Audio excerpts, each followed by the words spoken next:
When doing any kind of creative project, it's important to have a clear set of goals and the overview before you actually start the project. This allows everyone to have a good idea of the expectations. Let's take a look at some of the things we need to define. First, we need some background on the project. What was the initial reason that you came to us? Why did you want to hire a firm or a creative to do this? This will give you some idea to the reasoning behind this project. You can also include things such as who decided to do this project and why this person. Knowing who the decision makers are is key. Secondly, you can ask for do's and don'ts. That's not saying you just need to stop there. Always try to dig deeper. Asking for do's and don'ts will help you get a feeling for the client's fears, objections, dreams and ambitions. Again, don't just accept any of these do's or don'ts. Do I want a green logo? Ask why. What does green say for you? This is not the part where you limit the creative outcome. It's the part where you get clarity on what the client's expectations are. Another important part is clear timing and deliverables. Again, the same advice goes here. Don't just stop at what your client tells you. Use this to get a sense of the scope of this project. Once you are done with this project overview, we can move on to the next exercise, setting the project goals. Let's take a look at how we can define these goals. Goals can be really broad, but also really specific. Try to get as much as you can out of your client without killing the project before it got started. For example, the project is about creating this online experience for a hotel group. Let's take a look at some of the goals we will create. The main goal here is to excite these new customers about the new hotel location.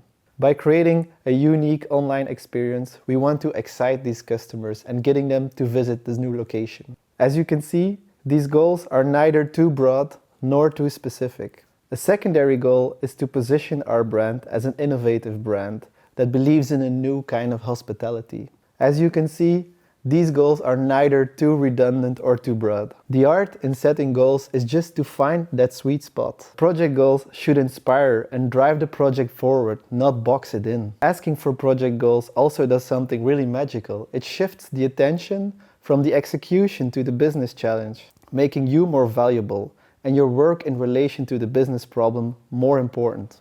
Defining the metrics of success is a good way to look at these goals.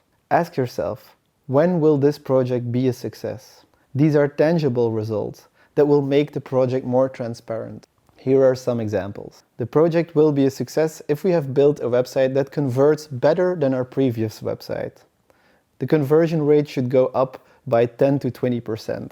Let's take a look at some bad goals and why they aren't working. We want to reach at least 10,000 visitors on our webpage. What's bad about this goal? It's a vanity metric. A much more interesting goal could be to think about what impact we want to have on the website. What do you want them to feel? Also, having visitors doesn't really solve anything. You can have 10,000 visitors and 10 conversions to buying customers, or you can have 500 visitors that convert into 100 buying customers. So the problem isn't always related to the number of visitors. As we say at HolaBrief, dig deeper. Here's another example of a bad goal. The website needs to be colorful, stylish, and it needs to be fun and vibrant. What's wrong with this goal? It's an assumption about what will work. It's boxing in the whole project and it's way too specific. As you can see, defining these goals is a real challenge. But remember, it's super important to do this before you start actually creating. It gives us a clear North Star and it gives us a reason why we are working on this project. It also makes sure that we can counter subjectivity. Here's an example of why goals are handy to use. Imagine you're 2 weeks into the project and your client asks you, "We want a blog on the website."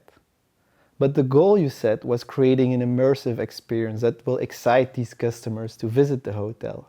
How does a blog really add to that experience?